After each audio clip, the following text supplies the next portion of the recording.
다윗이 고통의 순간들을 계속해서 맞이하고 있고 도망다니는 신세를 살아가고 있습니다. 참 괴로운 인생이죠. 여러분, 내가 도망다니는 삶을 산다는 것은 너무너무 괴롭습니다. 그런데 이 말씀을 우리가 다윗이 도망다니는 인생의 삶은 마치 우리의 삶과 굉장히 흡사해 있어요. 우리는 누군가에게 쫓기는 삶을 살진 않지만 계속해서 문제의 연속으로 마치 쫓기는 삶을 사는 것 같은 그런 인생을 살 때가 많이 있죠. 그래서 문제가 잘 해결되지 않고 또 답답하고 또 때로는 외롭고 고통스럽고 고단하고 왜 나만 이런 고통을 당해야만 하는가라는 그런 마음의 생각이 듭니다. 어떤 경우에는 내가 차라리 예수를 믿지 않았으면 오히려 이런 고통에 대해서 잘 몰랐을지도 모르는데 라고 생각할 수도 있는 것이죠. 그러나 하나님은 저와 여러분을 이 고통이라는 고난이라는 가장 훈련받기 좋은 장소로 우리를 인도하셔서 우리를 가장 아름답게 훈련하시고 이끌어 가신 하나님이세요. 우리가 잠깐 지도를 보면 제사장 마을인 노브로 갔던 다윗은 노까지 한번 가보겠습니다. 노브로 갔던 다윗은 소리가 나네요. 네, 눌러주세요. 노까지 갔습니다. 갔는데 오래 머무르지 못하죠. 누구 때문에 그러냐면 거기에 있었던 에돔 사람 도액, 이 사람 악한 사람이죠. 이 사람이 있는 것을 보고 다윗이 오래 머무르지 못하고 어디로 가냐면 블레셋의 한 부족이었던 가드로 이제 가게 됩니다. 가드는 블레셋의 5개 부족 중에 하나예요. 그래서 여기로 가게 되는데 자기를 알아보는 왕과 신하들이 자신을 알아보기 때문에 다윗이 여기서 뭘 하죠? 미친 척을 하죠. 그래서 막 침을 흘리고 벽을 끄적끄적 하면서 그래서 거기서 이 왕에게 쫓겨나요. 비참하죠.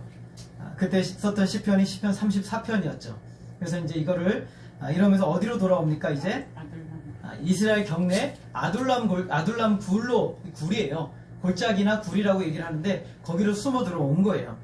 근데 거기에 왔더니 아버지와 형제들이 다윗이 왔다는 소식을 듣고 자기도 거처할 곳이 없잖아요. 그래서 다윗에게 찾아오는데 가족들만 오는 것이 아니라 환난당한 자, 빚진 자, 고통당한 자들이 다 다윗에게로 몰려들어요. 그래서 몇 명이 모였다고 그랬습니까? 400명. 여러분, 이스라엘 백성들이 수를 셀 때 20세 남자만 수를 세요. 그러면 여자하고 아이를 뺐단 말이죠. 그럼 몇 명 정도 모였을까요? 최소 1000명은 모였겠죠? 굉장히 많은 숫자. 여러분, 지금 우리 이런 막 갑자기 확 나가잖아요. 사람들이 막 쳐다봐요. 이 정도만 가도 그렇죠. 근데 1000명이 한꺼번에 모여있다고 생각을 해보세요. 굉장히 지금처럼 뭐 건물이 많은 것도 아니고 다 그냥 산지고 막 이런 평지고 이런데 거기에 1000명이 모여 있는 거예요. 근데 다윗이 사람들이 많아지니까 좀 걱정이 됐어요. 아버지도 보호해야 되겠고 걱정이 돼서 하나님께 이번에도 묻지 않고 어디로 가냐면 망명을 해요. 어디로 가냐면 모압이라는 곳으로 쭉 넘어가서 다른 나라로 망명 한번 더 누르셔야 돼요. 예, 모압 미스베라는 곳으로 가게 됩니다. 왜 갔냐면 모압 왕에게 부탁을 하나 하러 간 거예요. 우리 22장 3절에 보게 되면 이렇게 말씀하고 있어요. 하나님이 나를 위하여 어떻게 하실지 내가 알기까지 나의 부모가 나와서 당신들과 함께 있기를 청하나이다. 이게 무슨 말이냐면 망명을 하겠다는 거예요. 그러니까 이스라엘에 살지 않고 나는 모압에서 살겠습니다 하고 1000명을 데리고 가니 모압으로도 좋죠. 왜냐하면 군사들이 생겼고 그리고 나름 좀 괜찮으니까 그래서 모압 왕이 허락을 합니다. 그래서 좀 살았어요. 얼마나 살았는지는 모르겠어요. 근데 여러분, 이스라엘이 어떤 왕이 돼야 됩니까? 다윗이 어디 나라 왕이 돼야 됩니까? 이스라엘의 왕이 돼야 되잖아요. 그래 하나님이 모압에 있으면 안 된다고 말해요. 그래서 선지자 갓이라는 선지자를 다윗에게 보냅니다. 그리고 뭐라고 말하냐면 이렇게 말해요. 너는 이 요새에 있지 말고 떠나 유다 땅으로 들어가라. 이렇게 명령을 하세요. 네, 여기 나오죠? 떠나서 유다 땅으로 들어가라고 말해요. 하나님께서 안 돼. 너는 지금 이스라엘 안에 있어야 돼. 왜냐하면 너는 이스라엘의 왕이 되어야 하기 때문에 다른 나라에 가면 안 돼 해가지고 어쩔 수 없이 다시 다윗이 어디로 오냐면 이제는 헤레스풀이라는 곳으로 가게 돼요. 네, 보시면 가깝죠. 아둘람이랑 또 가깝죠. 헤레스풀이라는 곳으로 다시 돌아가게 됩니다. 그런데 이 과정에서 다윗이 아주 끔찍한 소식을 하나 듣게 돼요. 사울왕이 신하들을 이렇게 배설하고 세력들 다 모아놓고 사울왕이 뭐라고 말하냐면 22장 8절에 보면 너희가 다 나를 공모하여 나를 대적하며 내 아들이 이새의 아들과 맹약하였으되 내게 고발하는 자가 하나도 없고 나를 위하여 슬퍼하거나 내 아들이 내 신하를 선동하여 오늘이라도 매복하였다가 나를 치려하는 것을 내게 알리는 자가 하나도 없다라고 말해요. 이게 무슨 말이냐면 나는 그냥 가만히 있는데 너희들끼리 그냥 작당모의 다 해가지고 다윗도 살려주고 다윗이 그 배반하도록 다윗이 이제 구테타를 일으키도록 이렇게 하고 있다라고 이렇게 얘기를 하는 거예요. 이게 무슨 왕이 이런 말하면 무슨 표현이냐면 겁박하는 거죠. 너희들 내 말 안 들으면 다 죽어 이렇게 얘기를 하는 거예요. 사울이 신하들에게 이렇게 얘기를 하고 있어요. 사울이 지금 과대 망상에 빠져 있어요. 여러분 다윗이 한 번이라도 구테타를 계획한 적이 있습니까? 아니요. 한 번도 없죠. 근데 사울은 지금 다윗을 죽여야 된다고 생각하다 보니까 과대 망상에 빠졌어요. 그래서 반드시 다윗이 구테타를 일으켜서 이 나라를 전복할 것이다 라고 착각에 빠져 있는 것이죠. 신하들이 무슨 말을 할까요? 유구무원이라 할 말이 없는 거예요. 왕이 지금 정신을 못 차리니까 할 말이 없는데 그 중에 도액이라는 사람, 여러분 도액을 기억하시죠? 높당에 있었던 도액이 거기에 있었어요. 근데 이 사람이 사울 왕의 과대망상에다가 불을 질러버려요. 뭐라고 말하냐면 자기가 노베에 있었을 때 제사장 아비아달이 아히멜렉이 이 다윗에게 음식도 주고 골리앗의 칼도 주었습니다 라고 이야기를 해버려요. 여러분 이게 얼마나 무서운 말입니까? 그죠? 무기도 주고 먹을 것도 줬어요. 그러면 구테타에 어떻게 한 거예요? 불을 지피고 협력한 존재가 되는 거예요. 여러분 과거에 우리가 50 정권이나 그때 보면 이렇게 사람들 막 도망다니잖아요. 그러면 집에만 숨겨줘도 어떻게 돼요? 옛날에 잡혀갔어요. 집에만 숨겨줘도. 요즘은 여러분 굉장히 편한 세상이라 대통령에 대해서 함부로 얘기해도 아무도 안 잡아가잖아요. 옛날에는 대통령에 대해서 한마디 하면 잡아갔어요. 별로 감동이 없으시네요. 옛날엔 그랬단 말이죠. 얼마나 이게 무서운 일을 한 거예요. 그죠? 1인 독재, 유아 독전. 그 사람이 바로 사울 왕이란 말이죠. 그런데 아히멜렉이 다윗을 숨겨주고 거기다 음식을 주고 그리고 무기까지 장착하게 해주었다라는 말은 얼마나 무서운 말이에요. 사울이 화가 났어요. 당장 불러라 해가지고 높당에 있는 사울과 제사장들을 다 불러 모아요. 다 불러 모으고 너 왜 그랬냐? 왜 모의해서 나를 죽이려 하느냐? 라고 물어보니까 아히멜렉이 전혀 그럴 의도가 없잖아요. 그래서 우리는 아닙니다. 다윗이 누굽니까? 당신의 최고의 신하 아닙니까? 섬기고 당연히 해야죠. 그랬는데 다윗의 말이 들립니까? 안 들립니까? 아히멜렉의 말이 사울에게 들립니까? 안 들립니까? 안 들리죠. 들을 수가 없는 거예요. 과대망상에 빠져 있으니까.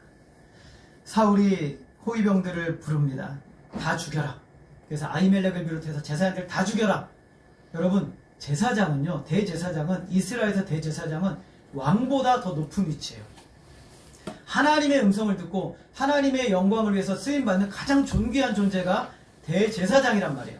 근데 왕이 화가 나가지고 호위병들한테 다 죽여라 그랬어요. 근데 호위병들이 어떻게 했어요? 할 수 있을까요? 두렵죠. 못 죽이죠. 그래? 니네 못해? 도액 너 이리 와. 네가 죽여. 하니까 도액이 얘는 악한 자잖아요. 칼을 들어가지고 거기 있는 제사장들 다 죽여요. 대제사장, 제사장들 다 죽여. 근데 그것만으로 끝내지 않아요. 너 가서 높당에 가서 다 죽여 해가지고 어린아이, 여자, 유아, 짐승들을 다 죽여버려요. 대학살을 일으키는 거예요. 끔찍한 일이죠. 하나님과의 단절을 선언한 거예요. 하나님과의 단절을 선언했어요. 사울이. 그리고 가장 중요한 사람들을 다 죽여버렸어요. 얼마나 끔찍하고 무서운 일입니까? 하나님의 제사를 담당하는 왕보다 더 중요한 사람, 예배를 담당하면서 하나님으로부터 하나님께 백성들의 문제들을 올려드리는 가장 중요한 사람을 다 죽였어요. 끔찍한 일이죠. 악한 자의 말을 듣고 사울은요, 하나님의 말씀에는 불순종했어요. 그런데 악한 자의 말에는 즐겨 듣는 사람이었어요. 그래서 이 도액의 말을 듣고 무서운 일을 저지르죠. 근데 이렇게 다 학살을 당하는 중에 한 사람이 도망을 가요. 아히멜렉의 아들 중에서, 아히멜렉 대제사장의 아들 중에 아비아달이라고 있었어요. 여러분 잘 기억하세요. 누구요? 아비아달. 나중에 다윗의 대제사장이 돼요. 다윗이 왕이 되면. 이 아비아달이 도망왔어요. 도망올 때 그냥 온 게 아니라 제사장들이, 대제사장이 하나님의 뜻을 물을 때 이 조끼 같은 게 있는데 그게 에봇이에요. 이것을 가지고 어떻게 하나님의 뜻을 물었는지는 정확하게 우리는 알려지지 않지만 이걸 가지고 하나님의 뜻을 묻는 이 조끼를 가지고 이 아비아달이 다윗에게로 도망을 가요. 어떻게 찾아냈는지는 모르지만 그래서 다윗에게 도망을 갑니다. 그리고 다윗에게 일어났던 모든 일들을 다 알려요. 다윗이 후회합니다. 맞아, 그 자리에 도액이 있는 것을 보고 내가 참 그 생각을 했는데 하면서 아비아달에게 너는 이제 나와 함께 있자 라고 이야기를 합니다. 사울은 오직 시기와 분노로 가득 차 있어요. 다윗을 찾아 죽이는데 방해가 되는 게 있으면 무조건 다 없애버리는 그런 끔찍한 상황이 됐어요. 그런 상황 가운데 다윗이 헤레스풀에 숨어 있는데 소식을 하나 듣게 돼요. 여러분, 헤레스풀 바로 아래가 이 그일라라는 땅이거든요. 여러분, 뭐라고요? 그일라라는 땅인데 블레셋이랑 굉장히 가까워요. 그래서 블레셋이 쳐들어와가지고 이 그일라를 괴롭히는 거예요. 추수할 때만 되면은 타작했던 걸 다 가져가고 다 고통스럽게 하고 거기서 사람들을 괴롭게 하는 거예요. 계속 쳐들어오는 거예요. 여러분, 그 이스라엘을 지키고 보호하는 사람은 누굽니까? 하나님이신데 하나님이 세우신 사람이 누구예요? 왕이죠. 사울이잖아요. 그러면 사울이 이 소식을 들었을까요? 못 들었을까요? 들었겠죠. 근데 사울은 뭐하고 있었습니까? 다윗을 찾으러 다니고 있어요. 나라를 보호하고 다스려야 되는데 지금 사울은 그걸 하지 않고 있어요. 그러니까 백성들이 어떻게 하냐면 누구를 찾아와서 얘기하냐면 누구에게 얘기하냐면 다윗에게 얘기를 하는 거예요. 다윗에게. 다윗이요, 이제 그일라가 블레셋에게 침탈을 당해서 고통당하고 있고 그들이 지금 고통 가운데 있습니다. 여러 번 여기 보면 성경 말씀에 보면 여러 사람들이 찾아왔다고 얘기를 하고 있어요. 여러 번 다윗에게 얘기했어요. 다윗도 참 힘든 상황이죠. 어떻게 해야 될까? 다윗이 어떻게 됐을까요? 다윗이 하나님께 기도합니다. 하나님께 기도하는데 하나님께서 주시는 말씀은 분명했어요. 가서 블레셋 사람들을 치고 그일라를 구원하라 라고 말해요. 여러분, 지금 다윗은 어떤 상황이 있어요? 쫓겨다니는 상황 가운데 있죠. 그런데 하나님께서 다윗에게 뭐라냐면 지금 네가 왕으로서 역할을 해야 되겠다 라고 말씀하시는 거예요. 오늘 원문에 보게 되면 여기 우리말 성경에 좀 여러 말로 되어 있지만 원문에 딱 3가지 단어로 명령하고 있어요. 가라, 쳐라, 구원하라 이렇게 말하고 있어요. 가서 쳐서 구원하라. 단순하죠. 왜냐하면 하나님이 약속하신 것이기 때문에 전략이나 전술이 필요가 없어요. 반드시 가면 어떻게 되는 거예요? 예, 승리하게 되는 거예요. 그게 하나님의 약속이에요. 그래서 하나님의 응답을 받고 이제 백성들이 나눕니다. 400명과 함께 야, 우리가 하나님께서 이렇게 응답을 주셨어. 그일라를 구원하자 라고 말했더니 당연한 반응이 나옵니다. 우리 3절을 한번 같이 읽겠습니다. 3절 같이 읽겠습니다. 네, 3절 같이 읽겠습니다. 시작.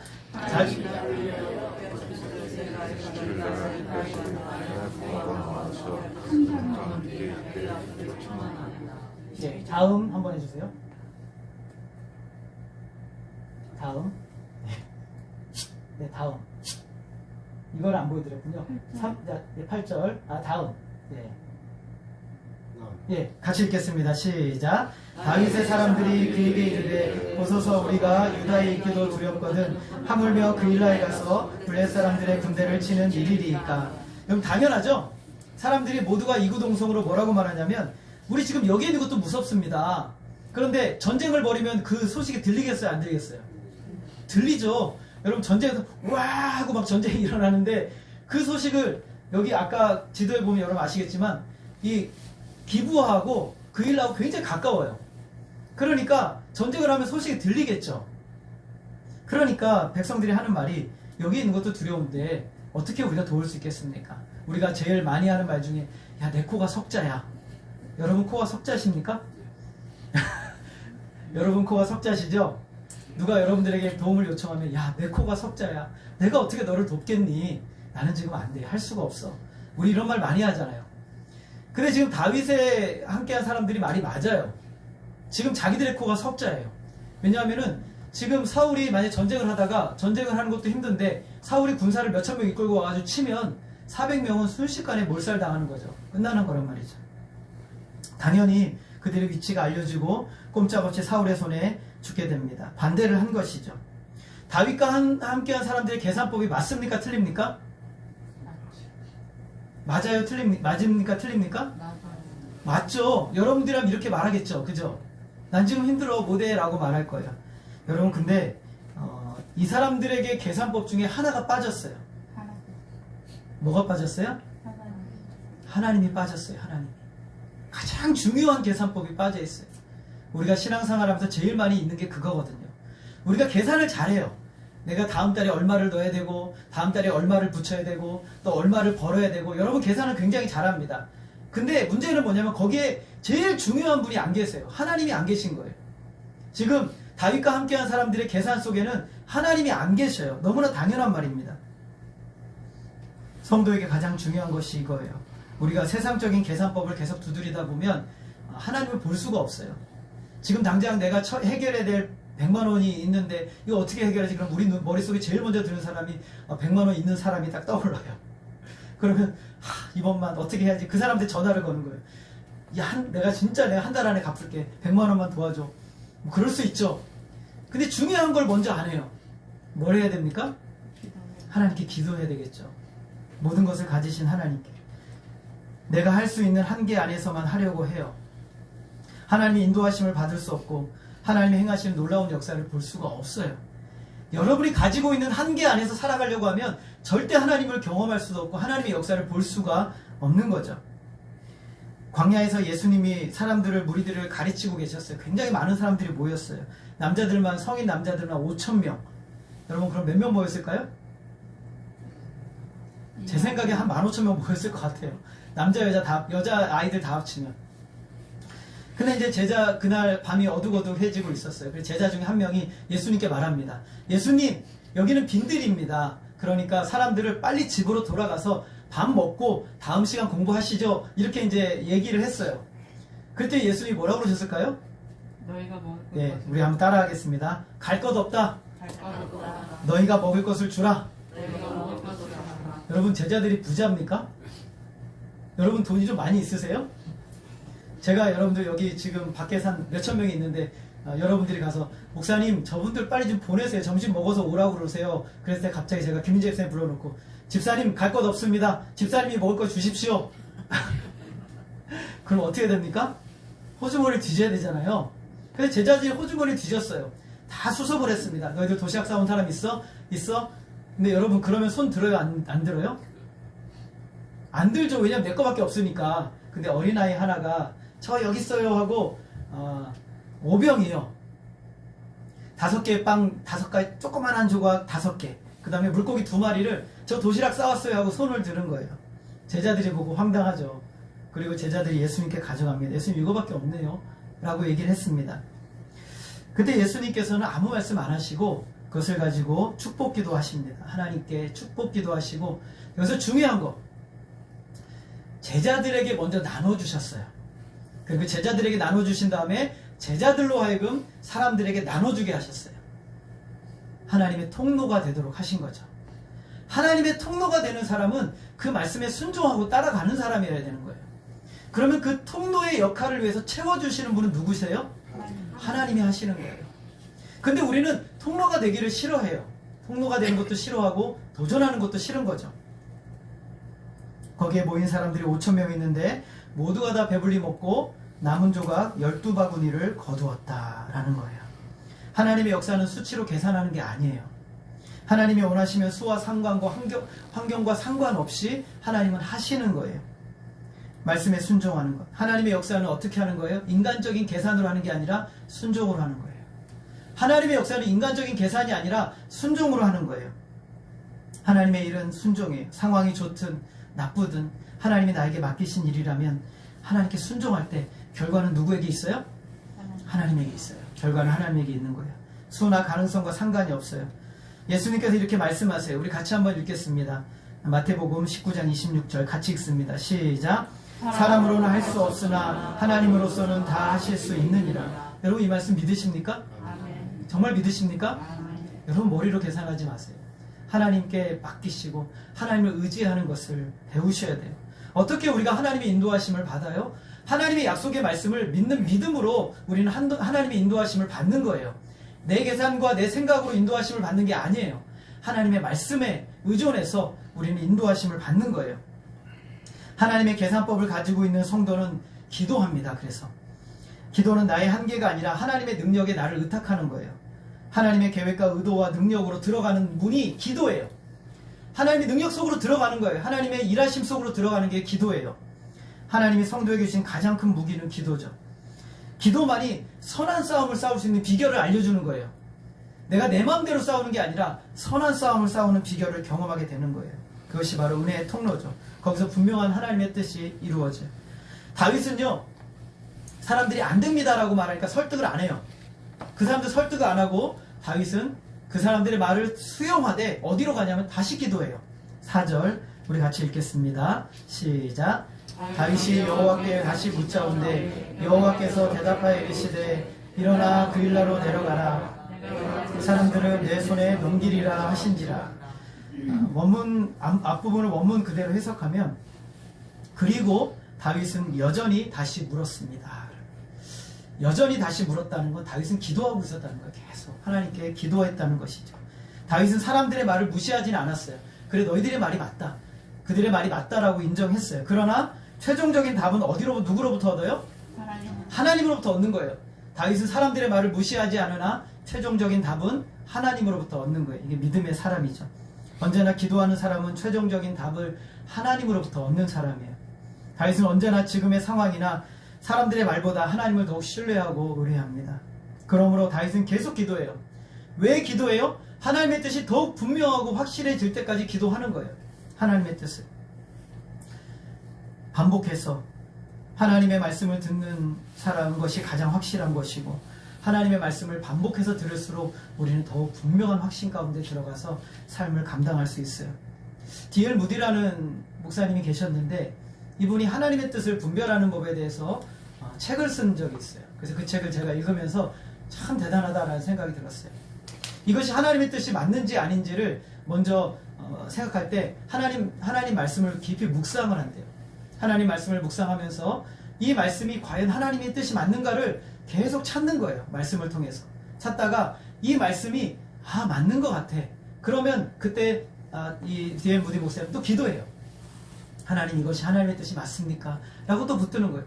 그리고 나서 다시 또 하나님의 말씀을 계속 묵상하면서 이 기도의 응답이 확실한지 또 묵상하는 거예요. 그리고 다시 또 기도하는 거예요. 이렇게 3번 정도 반복을 한대요. 사람에게는 묻지 않고 하나님의 말씀 앞에 묵묵히 들어가는 거예요. 깊은 교제 가운데 들어가는 거예요. 그럴 때 우리는 하나님의 세미한 음성을 듣고 하나님이 우리를 인도하시는 길을 발견하게 되는 거예요. 다윗이 하나님의 더욱 분명한 응답을 듣고 블레셋 사람과 백성들과 나눕니다. 하나님께서 블레셋을 네 손에 넘겨주겠다라고 약속하세요. 그 약속을 백성들과 함께 나누자 더 이상 반대하는 사람이 없어요. 그래서 백성들을 이끌고 하나님의 말씀에 순종해서 사람들을 데리고 그일라로 가서 블레셋을 쳐서 승리를 거둡니다. 하나님 말씀하신 대로 승리를 거두게 되죠. 하나님이 응답하신 대로 승리한 것입니다.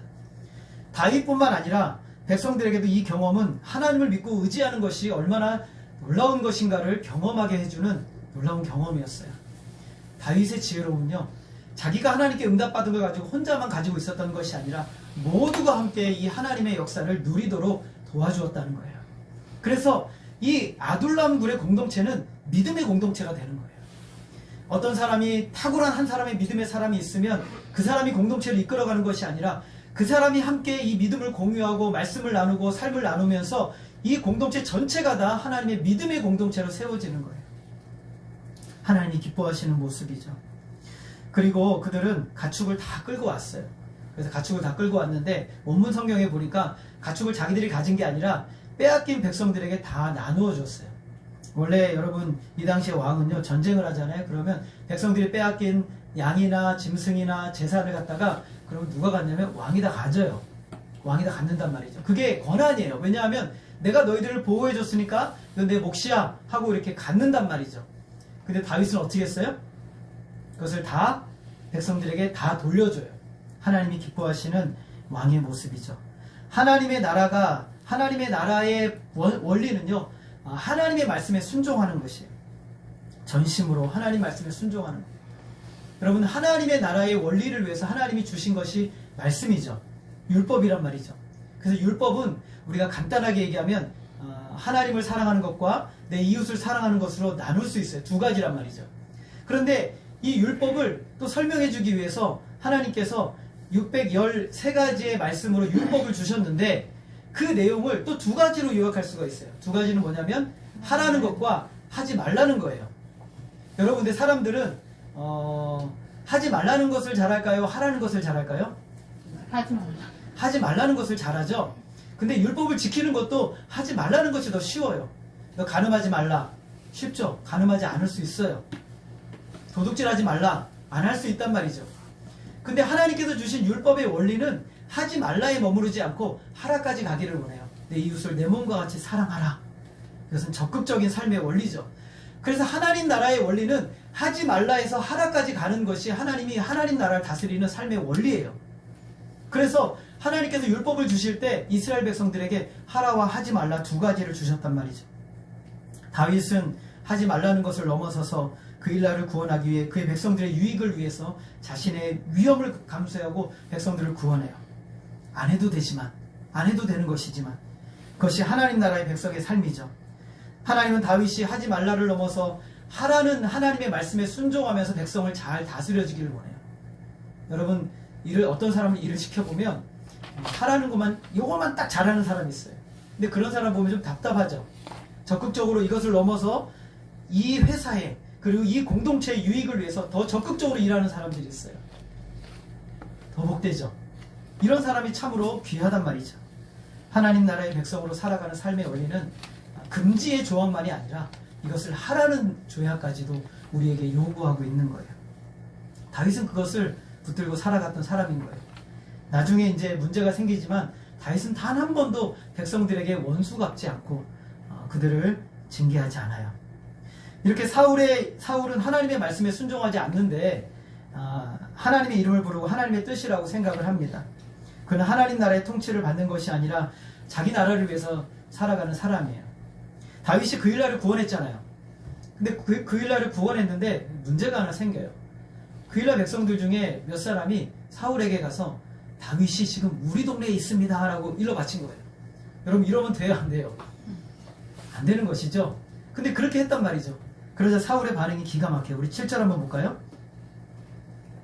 7절을 보게 되면 사울이 뭐라 했냐면 따라하겠습니다. 하나님이 그를 내 손에 넘기셨도다. 여러분, 이게 맞아요, 틀려요? 네, 일단은 맞는 것 같아요. 왜냐하면 지금 다윗이 잡혔거든요. 다윗이 잡혀 있어요. 그래서 지금 끌고 가면 금방 가요. 이 기브아에서 그 일날까지는 가깝기 때문에 금방 간단 말이죠. 여기서 넘기셨다라는 표현은 원래 히브리 원문에 보게 되면 이방인처럼 여겼다는 거예요. 여러분, 유대인들에게, 이스라엘 백성들에게 이방인은 부정한 존재거든요. 부정한 존재이기 때문에 이 사람은 더 이상 하나님의 백성이 아니라는 선언인 거예요. 자, 그러면 지금 사울은 다윗을 뭐라고 여기냐면 그가 하나님께 버림받은 이방인과 같이 되었다라는 거예요. 그렇게 여겨버리는 거예요. 그러니까 사울이 아무리 죽여도 아무 문제가 되지 않는 그런 존재가 돼버린 것이죠. 하나님께서 다윗을 내 손 안에 이방인처럼 버리셨다.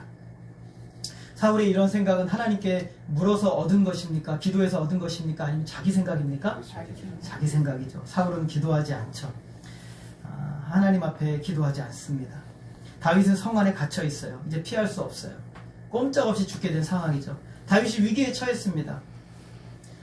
8절을 보게 되면 사울이 모든 백성을 군사로 불러 모으고 그 일나로 내려가서 다윗과 그의 사람들을 에워싸려 하더니 모든 백성들을 이때다 싶어서 백성들 다 불러 모았어요. 지금 사울에게 군사가 있죠? 근데 그것 가지고 부족해가지고 더 많은 군사를 불러 모았어요. 한 번에 끝내려고. 아까 제가 앞에서 말씀드렸죠. 여러분, 그 일나가 누구에게 고통을 당했습니까? 블레셋에게 고통을 당했어요. 사울이 뭐 하고 있었습니까? 다윗 쫓아다니겠죠.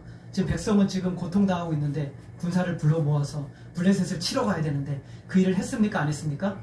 안 하고 있죠. 그런데 지금 다윗 한 명 잡겠다고 사울이 뭘 하고 있습니까?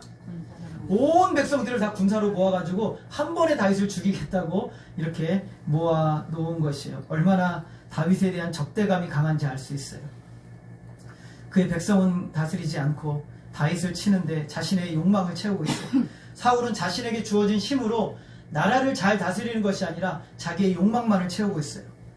그런데 이렇게 하다 보니까 또 다윗도 어떻게 해서 알게 됐어요. 사울이 자기를 치러 온다는 사실을 알게 됐어요. 우리 10절 같이 한번 읽겠습니다. 시작. 다윗이 이르되 이스라엘 하나님 여호와여 사울이 나 때문에 이 성읍을 멸하려고 그 일나로 내려오기를 꾀한다함을 주의 종이 분명히 들었나이다. 자, 한번 물어볼게요. 사울이 지금 다윗을 잡기 위해서라면 어디도 멸할 생각이었어요? 그일라 주민도 멸할 생각이었어요. 그일라는 지금 누구 백성입니까? 사울의 백성이에요. 다윗을 잡기 위해서는 그일라도 그냥 멸해버릴 거야 라고 하고 군사들을 다 모은 거예요. 그래서 하나님께 기도하고 있어요. 하나님 어떻게 해야 됩니까? 11절 우리 같이 읽겠습니다. 시작. 그일라 사람들이 나를 그의 손에 넘기겠나이까? 주의 종이 들은 대로 사울이 내려오겠나이까? 이스라엘 하나님 여호와여 원하건대 주의 종에게 알려주옵소서 하니 여호와께서 이르시되 그가 내려오리라 하신지라.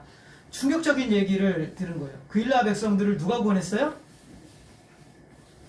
다윗이 구원했잖아요. 그런데 사울이 그일라를 에워싸면 그일라 백성들이 어떻게 할 거라는 거예요? 다윗을 내어줄 거라고 얘기를 하는 거예요. 자기를 구원했던 백성들이 자기를 내어줄 것이라고 얘기를 해요. 지금 다윗의 마음속에 다윗의 마음속의 걱정은 그일라 주민들이 혹시라도 멸망당할까봐 하는 걱정이 있는데 그일라 주민들을 어떻게 할 거라는 거예요? 다윗을 내줄 거라는 거예요. 여기서 12절에 그들이 너를 넘기리라는 이 말씀은 그들이 너를 가둘 것이다 라고 말하는 거예요. 사울이 포위해오면 다윗이 도망 못 가도록 그일라 주민들이 다윗을 가두는 거예요. 그래가지고 누구에게 넘기려고요? 사울에게 넘기기 위해서 할 것이라는 거예요. 다윗은 목숨을 아끼지 않고 그일라를 구원했는데 그일라 주민은 다윗을 보호하지 않고 사울을 그에게 넘길 것이에요.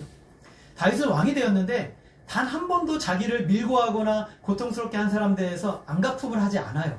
그는 그렇게 하지 않죠. 다윗은 그일라 주민을 보호하고 자신의 사람들도 보호하기 위해 이제 광야로 나아갑니다. 광야로 나아가요. 다윗은 자신에게 일어난 일을 인정해요. 하나님 앞에서 인정하고 받아들입니다. 하나님의 응답을 듣고 나서 그일라를 떠나 광야로 나아갑니다. 다윗이 떠났다는 소식을 듣고 사울도 오다가 다시 돌아갑니다. 다윗은 이에 대해서 왜 자신에게 이런 시련을 주시는지, 이런 어려움을 주는지 불평하지 않습니다. 여기서만이 아니에요. 다윗의 인생에 여러분 이제 그 망명생활의 10년의 기간 동안 살펴보면 다윗은 한 번도 하나님께 원망하지 않아요. 불평하지 않아요. 왜 하나님을 불평하지 않는가? 하나님을 인정하고 신뢰하는 사람이었기 때문에 그래요. 하나님이 주신 상황, 하나님이 주신 사건이라고 믿음으로 받았던 것이죠. 잠언 3장 6절에 보면 우리 한번 같이 읽어볼까요? 시작.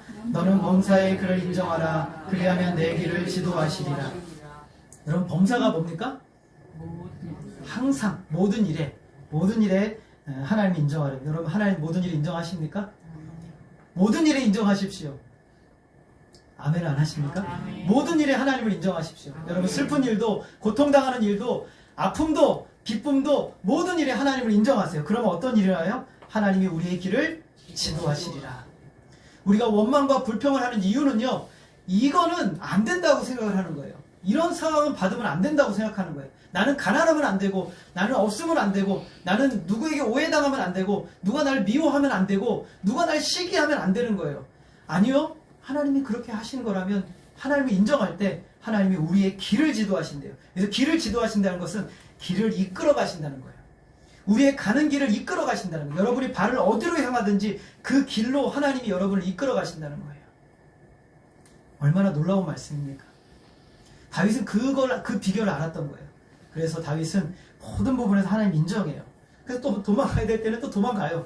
싸우지 않습니다. 그일라 주민들한테 너 왜 나를 가뒀어? 이렇게 말하지 않는단 말이죠. 다윗은 그일라도 보호하고 자기 백성들을 보호하게 도망갑니다. 그러나 두려워서 도망가는 것이 아니라 하나님의 뜻에 따라 움직이는 거죠. 야고보는 이렇게 말합니다. 내 형제들아 너희가 여러 가지 시험을 당하거든 온전히 기쁘게 여기라고 말합니다. 고난이나 시련이 우리를 아프게 하는 것은 사실이에요. 그러나 그 속에 우리를 향한 하나님의 기쁘신 뜻을 우리는 발견하게 됩니다. 반드시 발견합니다. 지금 당장 알 수는 없어요. 그러나 반드시 하나님 알려주세요. 그러므로 우리는 기뻐할 수 있는 거예요. 선하신 하나님은 하나님의 백성들의 유익을 위해서 모든 일을 이루시는 분이세요. 저와 여러분의 유익을 위하세요. 선하신 하나님 모든 사건과 환경들을 통해서 우리의 유익을 위해 일하세요. 그렇게 불평할 자리가 없는 거예요. 원망할 자리가 없는 것이죠. 시편 119편 71절에 보면 이렇게 말씀합니다. 우리 같이 한번 읽어보겠습니다. 시작. 고난당한 것이 내게 유익이라 이로 말미암아 내가 주의 율례들을 배우게 되었나이다. 고난당하는 것을 통해서 하나님의 말씀이 삶의 현장에서 나타났다는 거예요. 지식적으로 알고 있었던 말씀이 내 삶에 들어왔다는 거예요. 삶으로. 그 말씀이 실제 내 삶의 현장으로 들어오게 된 거예요. 고난을 통해서 유익이 된 것이죠. 나 같은 죄인을 살리신 찬양을 작사하신 존 뉴턴 목사님이 이렇게 말했어요. 시련은 우리의 은혜로우시고 지혜 많으신 의사가 처방하신 약이다. 우리에게 그 약이 필요하기 때문에 처방하신 것이다. 여러분 아프면 어디 가세요? 병원에 가시죠? 병원에 가면 의사가 뭘 줍니까? 네, 처방전을 주시죠? 그럼 그 약을 먹으면 몸이 괜찮아지죠? 네. 그런데 여러분은 가서 병원 의사가 약을 처방하니까 저거 좀 문제가 있을 거야. 저 약은 먹으면 안 돼. 그래서 약을 하나씩 뺍니다. 요것도 빼고 요것도 빼고 요것도 빼요. 그럼 병이 낫습니까? 병이 안 낫는 거죠. 의사를 신뢰하지 못하는 환자들은요, 병이 나을 수가 없는 거죠. 의사를 신뢰하는 환자는 그 약을 받아 먹어요. 기쁨으로 받아 먹습니다. 근데 참 신기한 게 있어요. 똑같은 약을 주는데 어떤 사람은 잘 낫기도 하고 또 어떤 사람은 잘 안 낫기도 해요. 저는 그게 뭘까 가끔 그런 생각을 좀 하게 돼요. 의사에 대한 신뢰와 또 의사의 약 처방이 나를 낫게 할 거라는 그 믿음이 있는 거죠. 근데 우리 신자들은 그 하나 더 올라가요. 약을 처방하는 분이 의사이지만 그러나 그 의사의 모든 것을 주관하시는 분은 누구세요? 하나님이시죠. 내가 이 의사를 믿지만 그 의사를 통해서 일하시는 하나님을 믿기 때문에 우리는 기쁨으로 감사함으로 그 약을 받아 먹을 수 있는 것이죠. 오늘 하나님께서는 저와 여러분에게 딱 맞는 약을 처방하고 계세요. 지금 여러분에게. 다윗에게 인생에 있어서 10년의 망명생활이 하나님이 처방하신 최고의 약이었듯이 오늘 저와 여러분의 인생의 우여곡절이 하나님이 처방하신 가장 확실한 약인 거예요. 그래서 이 약을 기쁨으로 받을 때 우리는 세상이 알 수 없는 놀라운 기쁨과 감격과 평온함을 그 안에서 누릴 수가 있게 되는 거예요. 저와 여러분의 영혼의 안전지대는 언제나 주님의 품인 것이죠. 14절 우리 같이 한번 읽겠습니다. 시작. 다윗이 광야의 요새도 있었고 또 쉿 산골에도 머물렀으므로 사울이 매일 찾되 하나님이 그를 그의 손에 넘기지 아니하시니라. 여러분 사울이 지금 국정을 운영하고 있어요? 사울이 뭐 하고 있어요? 다윗을 매일 찾고 있어요. 그런데 찾습니까? 못 찾죠. 하나님이 왜 못 찾아요? 하나님이 그를 그의 손에 넘기지 않으셨기 때문에. 이스라엘 땅은 강원도 땅만 해요. 아주 작죠. 여러분 수천 명을 데리고 샅샅이 뒤지면 다윗 한 사람 못 찾겠어요? 그리고 이제 다윗과 함께한 사람이 늘었어요. 그래서 400명에서 600명으로 늘었거든요. 그러면 최소 1200명, 1500명 될 거 아니에요. 그러면 그 사람 찾기가 쉽습니까? 어렵습니까? 쉽죠. 근데 못 찾아요. 왜 못 찾아요? 하나님이 그의 손에 넘기지 않으시기 때문이에요. 여러분 이 사실을 믿으시기를 바랍니다. 하나님이 여러분을 악인의 손에 넘기지 않으신다면 절대로 그 손에 넘어가지 않아요. 여러분이 진짜 경각간에 닥친 고난과 고통의 순간에 있을지라도 하나님이 여러분을 넘어지게 하지 않으신다면 절대 넘어지지 않아요. 하나님의 손 안에 있는 것이에요. 하나님은 고난을 통해서 성도들로 하여금 하나님을 인정하고 믿는 믿음으로 키워나가고 계시는 거예요. 성도들의 확신은 하나님의 보호 아래서 안전하다는 것이죠. 다윗은 도망자로 사는 긴 시간 동안에 이 사실을 가장 확실하게 배웠어요. 그래서 참 우리가 좋아하는 시편이죠. 우리 김석진 집사님이 참 좋아한다고 하는 시편이었는데 시편 23편 4절에 보면 우리 같이 한번 읽어보겠습니다. 시작. 내가 사망의 음침한 골짜기로 다닐지라도 해를 두려워하지 않을 것은 주께서 나와 함께 하심이라. 주의 지팡이와 막대기가 나를 안위하시나이다. 사망의 음침한 골짜기가 지금 없다는 건 아니에요. 지금 여러분이 사망의 음침한 골짜기를 다닐 수도 있어요. 그런 순간일 수도 있죠. 그런데 두려워하지 않는 것은 이유가 있어요.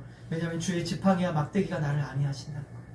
목자로서 하나님께서 짐승이 오면 막대기로 짐승을 쳐내고 지팡이로 양들을 이끌어가며 지도하는 것처럼 하나님이 우리를 그렇게 이끌고 계시기 때문에 나는 안전하다라고 말하는 거예요. 언제나 가장 안전한 보장은 하나님 품이신 줄 믿으시기 바랍니다. 오늘 다윗은 인생의 여정 가운데 하나님의 인도하심을 철저하게 따라가요. 그가 하나님의 인도하심을 따라가는 비결은 하나님의 말씀이었어요. 하나님의 말씀. 그리고 하나님의 말씀이 확실한지 그 말씀에 대한 기도의 자리로 나아가는 것이었어요. 그리고 세 번째는 하나님의 말씀이 떨어졌을 때 즉각적으로 순종하였다는 것이에요. 이 세 가지가 하나님의 인도하심을 따르게 하는 다윗의 요건이었어요. 여러분, 어떻게 우리가 하나님의 인도하심을 따라가요? 하나님의 말씀에 깊은 묵상이 있어야 되겠죠. 하나님의 말씀을 우리가 알아야 되겠죠. 그리고 하나님께서 약속하신 이 말씀을 붙들고 우리는 하나님 앞에 기도하는 거예요. 그리고 기도했을 때 하나님이 주신 약속의 말씀대로 순종했을 때 하나님은 우리를 인도하시는 것을 우리는 인생에서 경험하고 배우게 되는 거예요. 오늘 우리에게 놀라운 능력과 생명을 주시고 우리로 하여금 살아가게 하시는 하나님, 이 보호와 인도하심을 확신하는 성도들은 오늘도 고난당하는 자를 위하여 하나님께 기도할 수 있어요. 나뿐만 아니라 그 일날을 위해서 다윗이 기도했던 것처럼, 다윗이 그를 도우려고 했던 것처럼, 자신의 위험을 무릅쓰고 그를 도우려고 했던 것처럼 할 수 있게 되는 거예요. 기도한 성도는 도움의 통로가 되어줄 수 있어요. 고난의 여정 가운데 백성들의 마음은 다윗에게로 향합니다. 400명이었던 사람들이 더 늘어가지고 600명이 됐어요. 다윗이 사울과 함께 있고 싶지, 아니 백성들이 사울과 함께 있기를 원하지 않고 다윗과 함께 있고 싶어 하는 거예요. 왜냐하면 그가 하나님의 안전한 보호가 되어준다고 확신했기 때문에 그래요. 하나님의 역사를 보여주는 통로가 다윗이었기 때문에 그랬던 거예요. 백성들은 하나님의 뜻대로 백성들의 유익을 위하는 다윗과 함께 합니다. 여러분, 우리의 인생의 여정에서 이제 우리가 한 주의 삶으로 들어가고 여러분의 삶에 여러 가지 많은 문제들이 있어요. 저는 다윗을 공부하면서, 다윗을 묵상하면서 깊은 하나님의 은혜를 경험해요. 왜냐하면 다윗은 나보다 더 고난을 당했구나. 다윗은 나보다 더 힘들었구나. 정말 죽음의 위기를 여러 번 넘기는구나. 그럼에도 불구하고 다윗을 하나님이 지키시고 보호하시는데 그는 하나님의 뜻만을 붙들었구나. 다윗의 수많은 시편들을 보세요. 누군가 나를 칼로 찌르려 하고, 누군가 숨어서 나를 화살로 쏘려고 하고, 누군가 나를 죽이려 한다고 얘기를 해요. 근데 다윗은 단 한 번도 사람의 도움을 구하지 않아요. 그는 하나님께 기도해요. 하나님, 원수가 나를 치려 합니다. 하나님, 원수가 나를 죽이려 합니다. 라고 하나님께 기도하고 하나님께 응답을 얻어요. 하나님의 인도하심을 받아 살아가는 거예요. 오늘 저와 여러분의 인생 하나님의 손안에 있음을 믿으시기를 바랍니다. 어떤 권세도 하나님의 사랑에서 우리를 끊어낼 수 없다는 사실을 믿으시고, 고난과 환난의 상황 가운데 다윗과 같이 하나님의 말씀을 묻고 그 말씀에 순종하고 기꺼이 하나님 앞에 나아갈 때 하나님이 그를 지키시고 보호하심을 저와 여러분의 인생 가운데 놀랍도록 경험되어지는 역사가 있기를 주님의 이름으로 소원합니다. 기도하겠습니다. 하나님 아버지, 오늘 우리는 다윗의 고난의 여정을 보게 됩니다. 그는 아무것도 잘못한 것이 없지만 그러나 그는 애매한 고난을 당합니다. 그럼에도 그는 원명과 불평하지 않고 하나님께 기도하고 오히려 하나님 맡기신 사명들을 감당합니다. 하나님, 오늘 우리가 하나님 앞에서 모든 것을 볼 수 있는 영적인 눈이 열리게 하여 주옵소서. 하나님, 우리 사랑하는 모든 성도들이 하나님을 더욱 의뢰하고 신뢰하며 주님 앞에 나아가게 하여 주시고, 하나님이 행하시는 역사들을 믿음의 눈으로 바라보며 나아갈 수 있도록 도와주시옵소서. 주님의 말씀을 붙들고 하나님 앞에 기도하며 말씀에 순종하며 나아갈 때 하나님이 우리 가운데 이루시는 놀라운 하나님의 역사를 보고 경험하게 하여 주옵소서. 하나님께 모든 것을 의탁드리오며 예수 그리스도의 이름으로 기도하였습니다. 아멘. 406장입니다.